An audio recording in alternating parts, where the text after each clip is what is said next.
प्यारे बच्चों, आप सभी का हमारे चैनल पे बहुत बहुत स्वागत है। दोस्तों, आज के इस वीडियो के माध्यम से क्लास 10th के बच्चों के लिए गृह विज्ञान का 2024 बोर्ड परीक्षा के लिए एक लेटेस्ट वायरल बोर्ड का पेपर लेकर के आ चुके हैं। और बच्चों, हम सभी इस पूरे वीडियो के माध्यम से मैं आप सभी को इस पूरे वायरल पेपर का फुल सोल्यूशन प्रोवाइड करने वाला हूँ। और अब की बार जितने बच्चे गृह विज्ञान का पेपर देने वाले हैं उनके लिए वीडियो बहुत ही खास होने वाली है, क्योंकि बच्चों इस वीडियो के माध्यम से मैं आप सभी को खंड अ का सोल्यूशन तो बताऊंगा ही, साथ में मैं आप सभी को खंड ब का भी सोल्यूशन बताने वाला हूं। और अब की बार बोर्ड परीक्षा के पेपर में गृह विज्ञान का आपकी कैसे रिप्रेजेंट करना है कि ताकि आपका एक भी नंबर ना कटे, और पूरा का पूरा नंबर किस प्रकार से अब की बार स्कोर करेंगे, सब कुछ मैं आप सभी को आज की इस वीडियो के माध्यम से डिस्कस करने वाला हूं, समझाने वाला हूं, बताने वाला हूं। इसलिए आप सभी से हम्बल रिक्वेस्ट है, इस पूरे वीडियो को शुरू से लेकर के अंत तक जरूर देख लेना। वीडियो को लाइक कर देना, शेयर कर देना, चैनल पर नए होंगे तो उसको भी सब्सक्राइब करना। आइए बच्चों, बिना टाइम को वेस्ट किए इस वीडियो को स्टार्ट करेंगे। और सबसे पहले बच्चों, यहाँ पे पेपर का थोड़ा सा हम पैटर्न समझेंगे कि अब की बार 2024 बोर्ड परीक्षा में गृह विज्ञान का पेपर कैसा पूछा जाएगा। बिल्कुल इसी प्रकार से पेपर पूछा जाएगा जैसा कि मैं यहाँ पे आप सभी को यहाँ पे दिखा रहा हूँ, समझा रहा हूँ, ठीक ना। जैसा कि आप यहाँ पे देख रहे हैं बच्चों, इस पूरे पेपर को हल करने के लिए कुल मिलाकर के 3 घंटा 15 मिनट का टाइमिंग होता है और 70 नंबर का पूर्णांक रहेगा। 30 नंबर तो आपको प्रैक्टिकल से दे दिए जाएंगे, उसके लिए परेशान नहीं होना है। ये कक्षा 10 के गृह विज्ञान का वायरल पेपर है। इस पूरे पेपर को तैयार करके चले जाओगे ना तो बच्चा आप 70 में 70 पक्का हो जाएगा, एक भी नंबर आपका कटेगा नहीं, ठीक ना। सबसे पहले यहाँ पे नोट को समझते हैं कि प्रारंभ के 15 मिनट परीक्षार्थियों को प्रश्न पत्र पढ़ने के लिए निर्धारित है और सभी प्रश्नों को हल करना अनिवार्य है। ये जो पेपर होगा 2 खंड में होगा, खंड अ और खंड ब में, ठीक ना। और खंड अ के सारे सवाल एमसीक्यू होंगे, जो कि 20 प्रश्नों को यहाँ पे रहने वाला है। और बच्चों, एमसीक्यू को हल करने के लिए आपको ओएमआर आंसर शीट की आवश्यकता पड़ेगा। सब कुछ मैंने ऑलरेडी बता रखा है कि ओएमआर कैसे भरना है, किस पेन से भरना है, और ओएमआर भरते समय कौन कौन सी सावधानियां बरतना है। इरेजर और व्हाइटनर का इस्तेमाल बिल्कुल भी नहीं करना है। और खंड ब के सारे प्रश्न कितने नंबर के हैं तो 50 नंबर के रहने वाले हैं। तो आइए बच्चों, बिना टाइम को वेस्ट किए इस वीडियो को स्टार्ट करेंगे। उससे पहले मैं आप सभी को एक और बात बता देना चाहता हूं कि बच्चों, इस कंटेंट को क्रिएट करने में मेरे को बहुत ज्यादा टाइम लगा है और बहुत ज्यादा संघर्ष करना पड़ा है। इसलिए आज का हमारा इस वीडियो का लाइक का जो टारगेट है ना बच्चा, वो कम से कम 1000 लाइक का टारगेट है। आप कम से कम 1000 लाइक का टारगेट पूरा करवा दो। और अब की बार जो होम साइंस का कॉपी है बिल्कुल इसी तरीके से लिखना है, और मैं बताऊंगा अंत में कि आपको कॉपी लिखते समय कौन कौन सी गलतियां नहीं करना है। तो आइए बच्चों, सबसे पहले हम यहाँ पे स्टार्ट करेंगे। खंड अ के सारे सवालों को ध्यान से समझेंगे और इसी वीडियो के देखने के बाद हम तुरंत इस वीडियो को स्टार्ट यहाँ पे पूरे प्रश्नों को याद भी कर लेंगे, ठीक ना, कि बाद में हमको रिवाइज करना नहीं पड़े और बाद में परेशान होना नहीं पड़े। आइए, हमारा पहला क्वेश्चन क्या है कि आंखों की सुरक्षा के लिए कौन सा विटामिन आवश्यक होता है। Vitamin A, vitamin C, vitamin D या विटामिन के। तो बच्चों, आंखों की सुरक्षा के लिए विटामिन ए यहाँ पे आवश्यकता होता है। ऑप्शन नंबर यहाँ पे पहला राइट आंसर हो जाएगा। अच्छा, अगला हमारा क्वेश्चन क्या है बाबू कि बीसीजी का टीका किस रोग की रोकथाम के लिए लगाया जाता है। पीलिया, पोलियो, कर्णफेर या तपेदिक। तो बच्चों, बीसीजी का जो टीका लगाया जाता है ना, वो टीबी या इसको हम तपेदिक भी बोला जाता है। इसका राइट आंसर यहाँ पे ऑप्शन नंबर यहाँ पे डी हो जाएगा, क्योंकि बच्चों देखो, बीसीजी का जो टीका लगता है ना, वो टीबी से बचाव के लिए ही लगाया जाता है, ठीक ना। चलो, अगला हमारा question very very most important question है, और ये क्वेश्चन बोर्ड के पेपर में ऑलरेडी कई बार पूछा भी जा चुका है कि भैया वसा में घुलनशील विटामिन कौन सा होता है। Vitamin B, vitamin A, vitamin C या इनमें से सभी। तो बच्चों, यहाँ पे पूछा गया है कि वसा में घुलनशील विटामिन कौन सा होगा, तो इसमें क्या हो जाएगा, विटामिन यहाँ पे क्या होगा, विटामिन ए होगा। क्या होगा इसका, विटामिन ए। इसका बिल्कुल करेक्ट आंसर यहाँ पे हो जाएगा। अच्छा, अगला हमारा क्वेश्चन क्या है बाबू कि सोडियम प्राप्ति का अच्छा स्रोत क्या है। गुड़, नमक, नींबू या हल्दी। तो बच्चों, सोडियम हम किससे प्राप्त करते हैं तो नमक से प्राप्त करते हैं। और एक बात आप सभी को पता भी होगा कि नमक जो दो चीजों से मिलकर के बनाया जाता है, NaCl सोडियम और क्लोराइड के मिक्सर से आपका नमक बनाया जाता है। इस बात को हमेशा ध्यान में रखना। और जितना क्वेश्चन आज के इस वीडियो के माध्यम से बता रहा हूं ना, सारे के सारे question very very most important question है, और आप लोग वीडियो को अंत तक जरूर देखिएगा।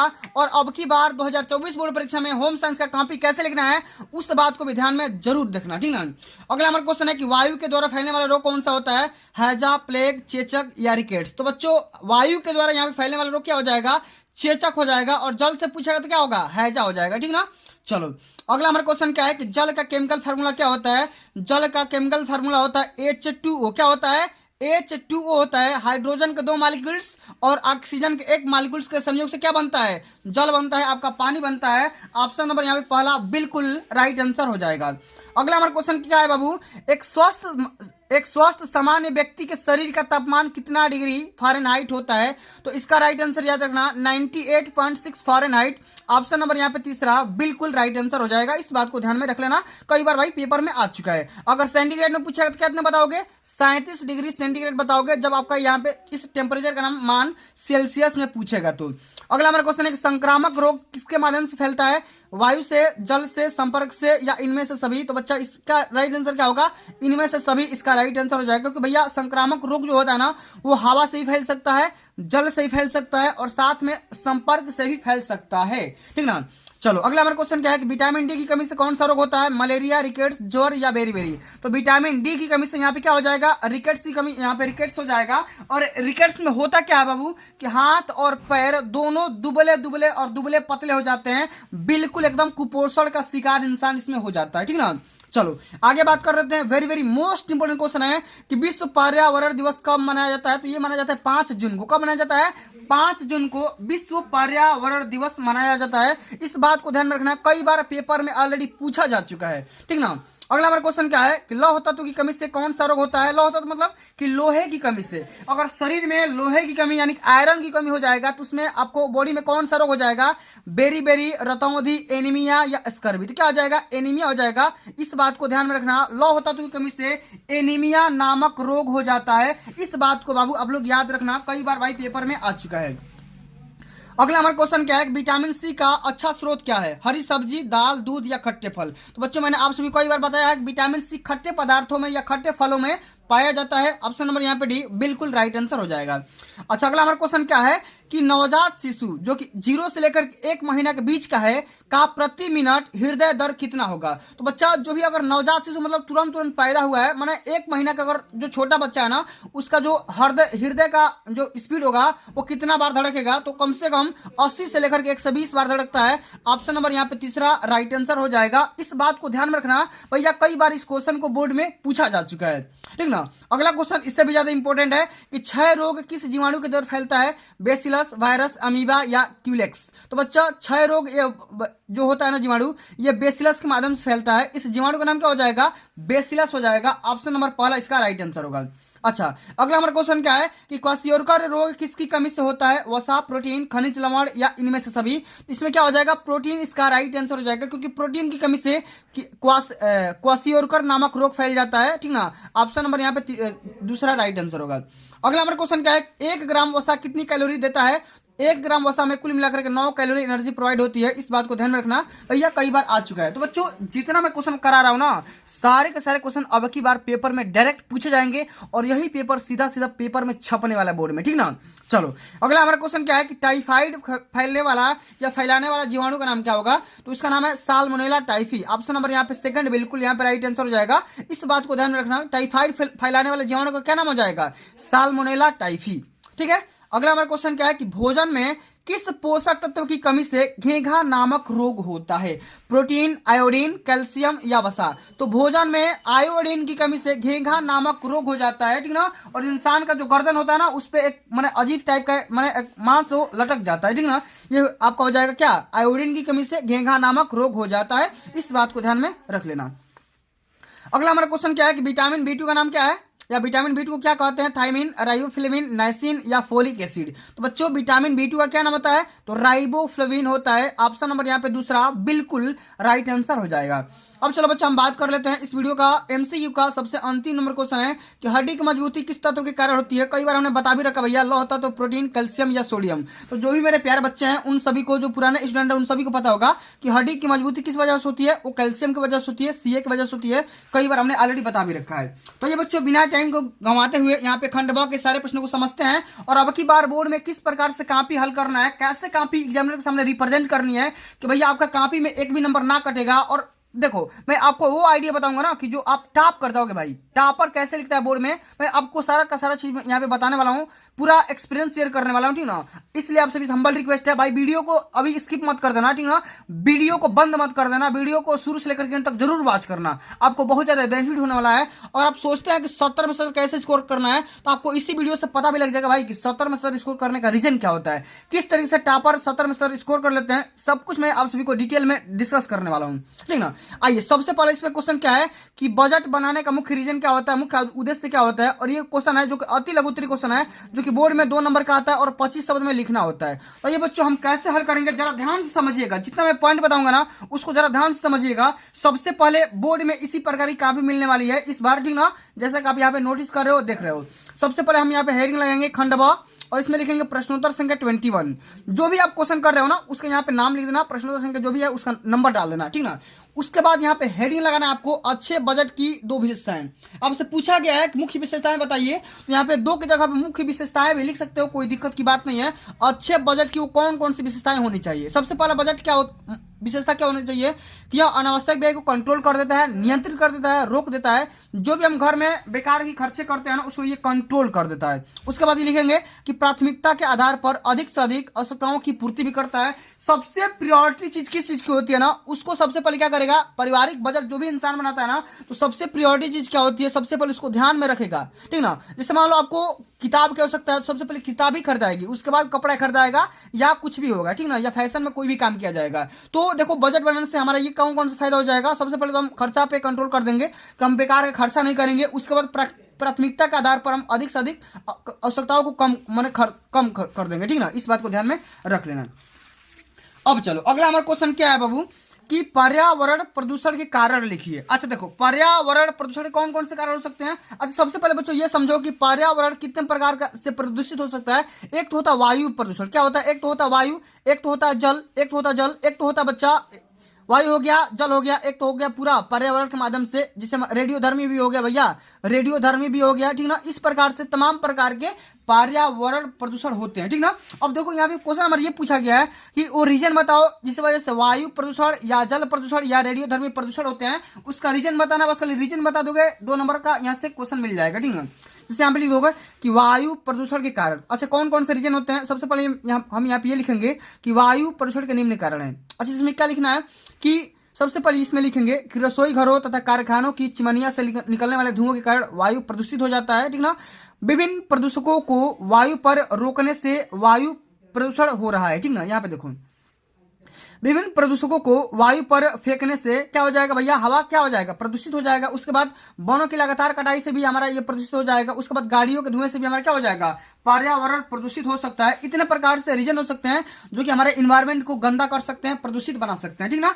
अब चलो अच्छा अगला हमारा क्वेश्चन क्या है कि चेक कितने प्रकार के होते हैं, इसके बारे में बताना है। तो भैया यहाँ पे समझ लो कि भैया चेक कितने प्रकार के होते हैं। यहाँ पे देखो चेक बच्चा मेनली 4 प्रकार के होते हैं। कितने प्रकार के, 4 प्रकार के। अच्छा कौन कौन से होते हैं, मैंने यहाँ पे आपको नाम लिख दे रहा हूँ। सबसे पहले एक होता है रेखांकित चेक, क्या होता है, रेखांकित चेक होता है, मैं यहाँ पे नाम लिख दे रहा हूँ रेखांकित चेक। उसके बाद होता है क्रॉस चेक, क्या होता है, क्रॉस चेक। उसके बाद क्या होता है, उपहार चेक, उपहार चेक भी होता है। उसके बाद अंत में क्या होता है, क्रॉस चेक, रेखांकित चेक, उपहार चेक, और यहाँ पे एक और चेक होता है, और अंत में आ जाता है आपका ट्रैवलर चेक। कौन सा आ जाता है, ट्रैवलर चेक। कौन सा आता है, ट्रैवलर चेक। ये माने मुख्य प्रकार के होते हैं। रेखांकित चेक हो गया, क्रॉस चेक हो गया, उपहार चेक हो गया, और अंत में क्या आ गया, ट्रैवलर चेक हो गया, ठीक ना। इतने प्रकार के चेक होते हैं जो कि आपको बस खाली 4 का नाम लिख दोगे ना, यहाँ से 2 नंबर पक्का मिल जाएगा, ठीक है। अब देखो अगला हमारा क्वेश्चन क्या है बाबू कि मोच के लक्षण लिखिए। अच्छा मोच के लक्षण क्या होता है बाबू, यहाँ पे समझो। सबसे पहले मोच होने की वजह से क्या हो जाएगा, सबसे पहले ज्यादा दर्द होगा, क्या होगा, ज्यादा दर्द होगा, पीड़ा होगा, क्या होगा, पीड़ा होगा, ठीक ना। उसके बाद से सूजन हो जाएगा, क्या होगा, सूजन हो जाएगा। उसके बाद क्या होगा, मांसपेशियों में खिंचाव, मांसपेशियों में क्या हो जाएगा भैया, मांसपेशियों में खिंचाव हो जाएगा, ठीक ना। इतने प्रकार के रीजन हो सकते हैं, इतने प्रकार के दिक्कत हो सकता है, ठीक ना। चलो अगला हमारा क्वेश्चन क्या है कि रोग प्रतिरक्षा क्षमता क्या होता है, रोग प्रतिरोधक क्षमता क्या होता है, या इसको रोग प्रतिरक्षा भी कहा जाता है, ठीक ना। इसके बारे में बताना है। ये भी क्वेश्चन 2 नंबर में पूछा गया है, तो कैसे लिखेंगे जरा ध्यान से आप लोग समझिएगा। रोग प्रतिरोधक क्षमता क्या होता है, जरा ध्यान से समझिए, जरा ध्यान से समझिएगा कि प्रत्येक व्यक्ति के शरीर में स्वस्थ रहने की इच्छा व क्षमता होती है, ठीक ना। इसलिए प्रत्येक रोग के रोगाणुओं से हमारा शरीर संघर्ष भी करता है। जब हमारा शरीर संघर्ष में हार जाता है तभी हम रोग का शिकार हो जाते हैं। इस प्रकार रोगों से लड़ने की जो क्षमता हमारे शरीर में होती है उसे ही रोग प्रतिरक्षा या रोग प्रतिरोधक क्षमता कहते हैं। क्या बोलेंगे? इस प्रकार से रोगों से लड़ने वाली जो भी हमारे शरीर में क्षमता होती है, पावर होती है ना, सिस्टम का जो भी हमारा स्ट्रेंथ होता है उसे हम क्या बोलेंगे? रोग प्रतिरक्षा या रोग प्रतिरोधक क्षमता बोलेंगे, जो कि बोर्ड के पेपर में 2 नंबर में पूछा गया है, ठीक ना। अब चलो अगला हमारा क्वेश्चन क्या है कि भोजन विषाक्तता के कारण लिखिए। ये भी क्वेश्चन 2 नंबर का पूछा गया है। जरा आप लोग ध्यान से समझिएगा कि भैया क्या होता है भोजन विषाक्तता का रीजन क्या होगा। यहाँ पे देखो, यहाँ पे लिखा गया है कि भोजन विषाक्त या विषाक्त भोजन क्या होता है, तो पूर्ण रूप से स्वच्छ, पौष्टिक तथा उपयुक्त दिखाई देने वाले भोज्य पदार्थ भी कभी कभी व्यक्ति को रोगी बना देता है। क्यों? क्योंकि सामान्यतः ऐसा भोजन में कोई ना कोई पदार्थ व्यक्ति को ग्राही नहीं होता है। इसका मुख्य कारण क्या होता है कि भोजन के अंदर, ठीक ना, उपस्थित ऐसे पदार्थ जो व्यक्ति के शरीर में पाए जाने के बाद विषैले प्रभाव उत्पन्न हो जाते हैं, यही जो हमारे भोजन होंगे वो विषाक्त भोजन कहलाएंगे। अच्छा, अब से क्या पूछा गया पेपर में? पूछा गया कि रीजन खाली बताओ। तो बस खाली बच्चों यहाँ पे आप रीजन ऐसे भी लिख सकते हो कि ऐसे पदार्थ में कोई ना कोई पदार्थ व्यक्ति को ग्राह्य न होता है। इसका मुख्य कारण क्या होता है? भोजन के अंदर उपस्थित ऐसे पदार्थ जो व्यक्ति के शरीर में जाने के बाद क्या हो जाते हैं? विषैला प्रभाव उत्पन्न कर देते हैं। उसको हम क्या बोलेंगे? भोजन विषाक्तता बोलेंगे, ठीक ना। चलिए अब हमारा क्वेश्चन क्या है बाबू कि जल के कार्य बताइए। जल के कार्य लिखिए भैया। सॉरी, यहाँ पे एक और भी क्वेश्चन है लघु उत्तरी में कि घर में सिलाई करने से क्या लाभ होता है। भैया देखो, घर में सिलाई करने से कई प्रकार के लाभ हो सकते हैं। एक तो होता है समय की, यहाँ पे समय की बचत हो जाएगी। उसके बाद धन की बचत हो जाएगी, किसी धन की बचत हो जाएगी। उसके बाद समय की, धन की, उसके बाद कपड़ों की भी बचत हो जाएगी, ठीक ना। उसके बाद इंसान को कला भी आ जाएगा ना, ठीक ना। तो समय और धन और कपड़ा तीनों प्रकार का लाभ हो सकता है और तीनों प्रकार की यहाँ पे बचत भी हो जाएगा, ठीक ना। अब चलो अगला हमारा क्वेश्चन है कि जल के कार्य लिखिए। जल का कार्य कौन कौन सा काम होता है? तो देखो बच्चों, जल का कार्य हमारा एक लाइन में हम बात बोलेंगे ना, तो यहाँ पे लिख दो जल ही जीवन है। जल के बिना जीवन संभव नहीं है। और देखो जल का काम क्या होता है सबसे पहले बच्चों, तो जल का काम ये होता है कि भैया जो भी हम शरीर में हमारा जो होता है ना, जो जल होता है ना, जो जल क्या करता है? सबसे पहले शरीर के बॉडी को टेम्परेचर को सेंस करता है, टेम्परेचर को मेंटेन करता है। उसके बाद से पूरा जो हमारा नेचर होता है इसी जल पे डिपेंड होता है। तो भैया जल से हम क्या करते हैं? सिंचाई भी कर सकते हैं, खाना भी बना सकते हैं, ठीक ना, नहा भी सकते हैं, कपड़ा भी धुल सकते हैं। मतलब जल के बहुत प्रकार से भाई काम है, आप आसानी से भी बना सकते हो, कोई दिक्कत की बात नहीं है, ठीक है। चलो अगला हमारा क्वेश्चन क्या है कि वृक्षारोपण के क्या लाभ होता है। इसको जरा ध्यान से समझिएगा। वृक्षारोपण का क्या महत्व होता है उसको हम कैसे समझेंगे, इसको जरा ध्यान से समझिएगा कि वृक्षारोपण से क्या लाभ होगा। तो वृक्षारोपण से हमारा क्या होगा भैया? पर्यावरण प्रदूषित नहीं होगा। क्या होगा? सबसे पहले तो पर्यावरण प्रभावित नहीं होगा भैया। पर्यावरण एकदम सुंदर होगा, स्वच्छ होगा, क्लीन होगा। और जितना ज्यादा वृक्ष होगा ना उतना ही ज्यादा वर्षा की ज्यादा शंका रहता है, ज्यादा आशंका रहता है या ज्यादा चांसेस रहता है। इस प्रकार से हम वृक्षारोपण के लाभ लिख सकते हैं, ठीक है। चलो अब देखो अगला हमारा क्वेश्चन क्या है, इसको जरा ध्यान से समझिएगा कि कैंची कितने प्रकार की होती है। कैंची कितने प्रकार की होती है इसको जरा ध्यान से समझो। उसके बाद कैंची कितने प्रकार की होती है, इसके क्या क्या उपयोग होते हैं। तो सबसे पहले कैंची का प्रकार लिख दो, कितने प्रकार की होती है। इसका उपयोग कौन कौन सा होता है भाई? कपड़ा काटने में, ठीक ना, उचित प्रकार के कपड़ा काटने में या किसी वस्तु काटने में इसका यूज हम कर सकते हैं। अगला हमारा क्वेश्चन क्या है कि प्रेशर कुकर की उपयोगिता भाई लिखिए। प्रेशर कुकर का क्या इंपॉर्टेंस है, क्या उपयोग है, इसके बारे में बताना है। तो इसमें क्या होगा भैया? खाना क्या हो जाएगा? जल्दी बन जाता है, खाना बनाने में जल्दी बन जाता है। उसके बाद समय भी कम लगता है, ठीक है, इसमें समय भी कम लगता है। और साथ में क्या होगा भैया? साथ में श्रम भी आपको कम करना पड़ेगा, मेहनत भी आपको कम करना पड़ेगा। उसके बाद क्या होगा? अच्छे क्वालिटी की खाना भी बनेगा, अच्छे क्वालिटी की खाना भी बन जाएगा, दाल वगैरह आसानी से पक जाता है, ठीक है ना। अब चलो अगला हमारा क्वेश्चन क्या है जो कि लॉन्ग आंसर टाइप क्वेश्चन है। तो अस्थिभंग से क्या समझते हैं या क्या तात्पर्य होता है? अस्थिभंग के प्रकार एवं उपचार के बारे में वर्णन करना है। ये क्वेश्चन बोर्ड के पेपर में 6 नंबर में पूछा गया है। तो इसको जरा आप लोग ध्यान से समझिएगा। यहाँ पे अस्थिभंग या इसको फ्रैक्चर भी कहा जाता है। सबसे पहले इसको समझते हैं कि भैया ये क्या होता है, तो और इसके विभिन्न प्रकार के बारे में वर्णन करना है। तो सबसे पहले हम ये समझ लें भाई कि ये फ्रैक्चर किसे कहते हैं। तो शरीर के किसी भी अंग की अस्थि के टूट जाने को अस्थिभंजन कहते हैं। यदि कोई अस्थिभंजन पूरी तरीके से नहीं टूटे परंतु उसमें साधारण सी दरार भी आ जाए तो भी उसे हम अस्थिभंजन ही की श्रेणी में रखा जाता है, ठीक ना। तो अभी हम क्या बोलेंगे? अस्थिभंजन के श्रेणी में सीरीज में रखेंगे। अच्छा, इसके रीजन भी लिखना है। यहाँ पे क्वेश्चन बोला गया कि भैया कौन कौन से कितने प्रकार के होते हैं, ठीक ना। उसके बाद से इसका रीजन क्या होगा, उसके बारे में उपचार कैसे करेंगे, इसके बारे में समझाना है। यहाँ पे देखो सबसे पहले समझ लेते हैं कि अस्थिभंजन कितने प्रकार के हो सकते हैं। सबसे पहले क्या है? साधारण अस्थिभंजन, संयुक्त अस्थिभंजन, जटिल अस्थिभंजन, बहुखंडी अस्थिभंजन, पचड़ी अस्थिभंजन, कच्छी अस्थिभंजन, इतने प्रकार के अस्थिभंजन हो सकते हैं, ठीक ना। अब देखो अगला हमारा क्वेश्चन क्या है कि कौन कौन से रीजन हो सकते हैं। देखो गिरने की वजह से भी इंसान का हाथ पैर टूट सकता है। उसके बाद से फिसलने की वजह से भी टूट जाएगा, ठीक ना। टक्कर लगने से भी टूट जाएगा, साइकिल वगैरह बाइक वगैरह चलाने से भी टूट जाएगा, ठीक ना। उसके बाद से दब पड़ जाना या गोली लगना, माने आवश्यकता से लिमिट से ज़्यादा अगर दब पड़ जाएगा तो भी क्या हो जाएगा, हाथ पैर टूटने की संभावना सबसे ज़्यादा रहता है। तो आप भाई आसानी से अपने भाषा में बना करके लिख देना, कोई जरूरी नहीं कि मैं जितना बता रहा हूँ वही बात रट के लिखोगे, ऐसा कोई जरूरी बात नहीं है, ठीक ना। अब चलो अगला हमारा क्वेश्चन क्या है कि पारिवारिक बचत से आप क्या समझते हैं, किन साधनों के द्वारा बचत को सुरक्षित रखा जा सकता है, किसी एक साधन का वर्णन करिए। तो बच्चा इसको हम कैसे समझेंगे, इसको जरा ध्यान से आप लोग समझिएगा। देखो यहाँ पे देखो, सबसे पहले पारिवारिक बचत, पारिवारिक आय में से परिवार की वर्तमान आवश्यकताओं की पूर्ति के लिए व्यय करने के उपरांत जो राशि बच जाती है ना, उसको हम क्या बोलेंगे, पारिवारिक बचत बोलेंगे, ठीक ना। जैसे मान लो आप यहाँ पे 1,000 रुपये कमा रहे हो, ठीक ना, 1,000 कमा रहे हो, 500 रुपये तो खर्चा कर दिया भाई, ये तो हो गया व्यय, ये तो हो गया व्यय, ये क्या हो गया, आय हो गया। आय में से जितना अगर व्यय घटा दोगे तो वही में क्या बच जाएगा, बचत बच जाएगा। और बचत कितना होगा, 500 रुपये बच जाएगा। आसानी से समझ गए होगा, कोई दिक्कत की बात नहीं है। और देखो सुरक्षित रखने का साधन क्या होता है, तो देखो बैंक हो गया, डाक खाना हो गया, बीमा योजना हो गया, भविष्य निधि हो गया, राष्ट्रीय बचत पत्र हो गया, या अच्छी कंपनियों के शेयर हो गए। इस प्रकार से हम क्या करेंगे, पारिवारिक बचत के बारे में लिखेंगे।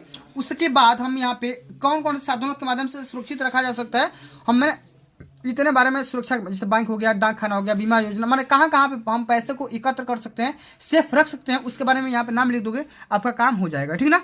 अब चलो अगला हमारा क्वेश्चन क्या है, जरा ध्यान से समझिएगा कि प्राकृतिक शोषण क्रिया क्या होता है और प्राकृतिक एवं कृत्रिम शोषण क्रिया में क्या अंतर होता है, इन दोनों के बारे में स्पष्ट करना है, लिखना है। तो बच्चों सबसे पहले हम समझ लेते हैं भैया प्राकृतिक शोषण क्रिया क्या होती है। प्राकृतिक शोषण क्रिया मतलब अगर कोई भी इंसान बिना किसी उपकरण के मदद से, ठीक ना, अपने नेचर के माध्यम से सांस ले रहा है ना, अपने अंगों के माध्यम से सांस ले रहा है, तो उसको हम क्या बोलेंगे, प्राकृतिक शोषण बोलेंगे। जैसे मान लो आपको कुछ भी नहीं हुआ है, आप आसानी से सांस ले रहे हो, तो भैया आप नेचर के हिसाब से ना सांस ले रहे हो, प्राकृतिक, उसको क्या बोलेंगे, प्राकृतिक शोषण। जैसे मान लो अगर किसी का हृदय में कोई प्रॉब्लम है भाई, तो कभी कभी उसके हृदय में गैस का सिलेंडर लगा दिया जाता है ना नाक में, ठीक ना, नाक में क्या होता है, गैस का सिलेंडर लगा दिया जाता है, तो भैया वो क्या हो जाएगा, वो उसी को हम बोलेंगे कृत्रिम शोषण बोलेंगे। अब दोनों में क्या अंतर होता है भैया, ये तो प्राकृतिक द्वारा मिलता है और कृत्रिम में ये डॉक्टरों के द्वारा दिया जाता है भैया। इसमें CO2 ऑक्सीजन वगैरह, ऑक्सीजन का सिलेंडर लगा होता है ना, वही नाक में चढ़ा दिया जाता है भैया, आसानी से इंसान सांस ले सकता है, ठीक ना। तो चलिए, तो फिर बच्चों आज के लिए बस इतना ही। अगर ये वीडियो आप सभी को अच्छी लगी होगी, हेल्पफुल लगी होगी, तो वीडियो को लाइक कर देना, शेयर कर देना। और मैंने जैसा आपको बताया ना कि अब की बार बोर्ड परीक्षा में किस प्रकार से कॉपी लिखना है, किस तरीके से कौन सा तरीका अपनाना है, सब कुछ मैं आप सभी को डिटेल में डिस्कस कर ही दिया।